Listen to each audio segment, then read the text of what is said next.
Assalamualaikum warahmatullahi wabarakatuh. Perkenalkan, nama saya Api Winarni dengan NIM 220610403079. Saya dari jurusan Bimbingan dan Konseling. Nah, berikut saya akan menjelaskan mengenai home visit dan studi kasus yang pernah saya alami di sekolah. Home visit atau yang sering disebut dengan kunjungan rumah merupakan salah satu layanan bimbingan dan konseling untuk mengumpulkan data-data dan informasi siswa dengan cara mendatangi tempat tinggal siswa untuk menyelesaikan permasalahan yang sedang dihadapi oleh siswa. Nah, terdapat dua tujuan dari home visit, yaitu tujuan umum dan tujuan khusus. Secara umum, tujuan home visit ini adalah untuk memperoleh data-data siswa yang lebih lengkap dan akurat. Sedangkan secara khusus, home visit ini dilakukan untuk memahami kondisi siswa, di mana ada kondisi rumah, kondisi lingkungan, dan kondisi keluarga yang mungkin dapat memicu permasalahan yang dialami oleh siswa. Nah, selanjutnya beberapa faktor penyebab dilakukannya home visit. Yang pertama adalah kondisi siswa, misalnya seperti prestasi belajar siswa yang menurun secara drastis, kemudian perilaku menyimpang siswa, dan masalah kesehatan fisik dan mental siswa. Nah, kemudian faktor yang kedua adalah kondisi keluarga, misalnya seperti masalah sosial, masalah ekonomi, dan masalah lingkungan sosial yang kurang mendukung untuk siswa. Dan yang terakhir adalah kebijakan sekolah. Nah, di kebijakan sekolah ini ada beberapa sekolah yang memang mengharuskan untuk dilakukannya home visit guna untuk bekerja sama dengan keluarga siswa. Oke, berikutnya adalah cara melaksanakan home visit. Ada 3 tahap melaksanakan home visit. Yang pertama adalah tahap perencanaan. Dalam tahap perencanaan, guru BK dianjurkan untuk menentukan tujuan, kemudian memilih waktu yang tepat dan beritahu orang tua. Kemudian tahap yang kedua adalah tahap pelaksanaan. Nah, pada tahap pelaksanaan ini, guru BK harus menyampaikan tujuan-tujuan yang ingin dicapai. Kemudian, setelah menyampaikan tujuan-tujuan yang ingin dicapai, guru BK juga harus membuat suasana menjadi nyaman.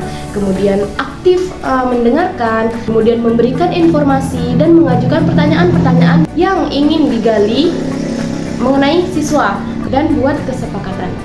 Nah, kemudian tahap yang terakhir adalah tahap evaluasi dan tindak lanjut. Nah, pada tahap ini, guru BK harus mencatat hasil kunjungan yang sudah dilakukan, kemudian evaluasi keberhasilan, dan yang terakhir melakukan tindak lanjut.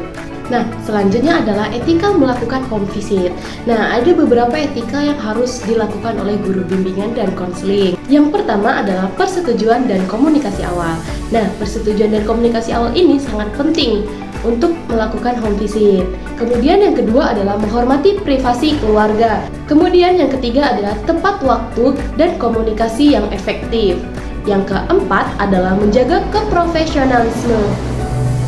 Yang kelima adalah empati dan keterlibatan emosi.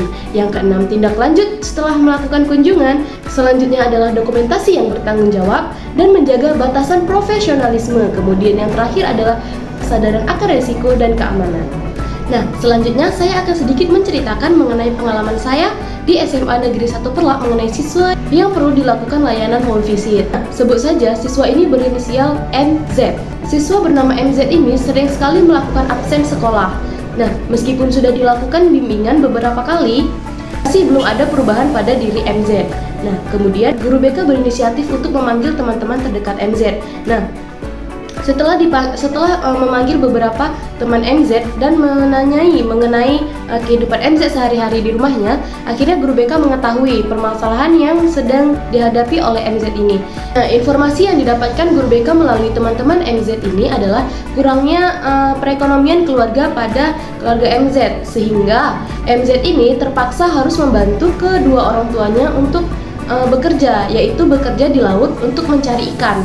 Nah, seperti yang kita ketahui, kalau kita bekerja di laut dan mencari ikan, tentu saja itu akan tidak pulang ke rumah selama berhari-hari untuk mencari ikan itu tadi.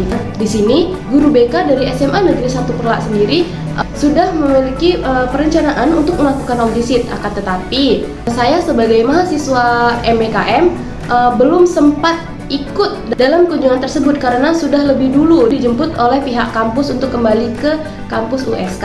Nah, mungkin hanya sekian yang dapat saya ceritakan mengenai siswa berinisial MZ yang perlu dilakukan home visit.